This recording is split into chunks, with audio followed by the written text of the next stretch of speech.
Hello everyone, আজকে আমি রাধা অষ্টমী উপলক্ষে কেক বানাচ্ছি। তো প্রথমেই যে কেকটা বানাচ্ছি এটা আমার খুবই স্পেশাল বন্ধুর বাড়ির জন্য বানাচ্ছি। তো ওদের বাড়িতে প্রত্যেকবারই জন্মাষ্টমীতে পুজো হয় আর আমি কেকও নিয়ে যাই। তো সেরকমভাবে এবারেও যাওয়ার কথা ছিল আর আমি জন্মাষ্টমীতেই সব প্রিন্ট আউট করিয়েছিলাম ঠাকুরের। তো প্রত্যেকটাই আমি করিয়েছিলাম কৃষ্ণর একার প্রিন্ট আউট। শুধু ওদের বাড়ির জন্য যেই কেকটা বানাবো ভেবেছিলাম এই রাধা কৃষ্ণের ফটোটা করেছিলাম। এবার হঠাৎ করেই পুজোটা ক্যান্সেল হয়ে রাধা অষ্টমীতে করার কথা হলো। আমি তাই ভাবছি যে শুধু ওইটারতেই আমি রাধা কৃষ্ণের ছবিটা প্রিন্ট আউট করিয়েছিলাম। ঠাকুর সব আগে থেকেই ঠিক করে রেখে দেয়, তাই না? আর তারপর যেই কেকটা করছি এটা আন্টি আমাকে নিয়ে যেতে বলেছিল, মানে অর্ডারই করেছিল আর কি। তা আন্টিরা অ্যাকচুয়ালি রাম ঠাকুরের দীক্ষিত।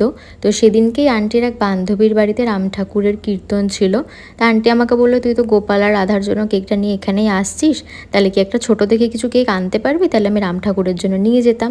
তাই আমি বললাম ঠিক আছে, তাহলে ছোটোর মধ্যে একটা নিয়ে যাবো। তাই একটা মিনি কেক করে নিয়ে গেছিলাম আর একদম সিম্পলের মধ্যেই একটা ডিজাইন করে নিয়ে গেছিলাম হালকার উপরে আর কি।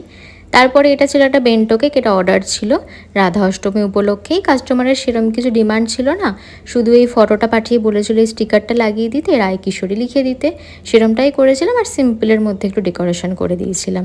তো সেদিনকে যা যা কেক ছিল সব ডান। তোমাদের কোনটা বেশি ভালো লাগলো সেটা কিন্তু কমেন্ট করে জানাতে ভুলো না। আর ভিডিওটা ভালো লেগে থাকলে একটা লাইক আর সাবস্ক্রাইব করে দিও। টাটা।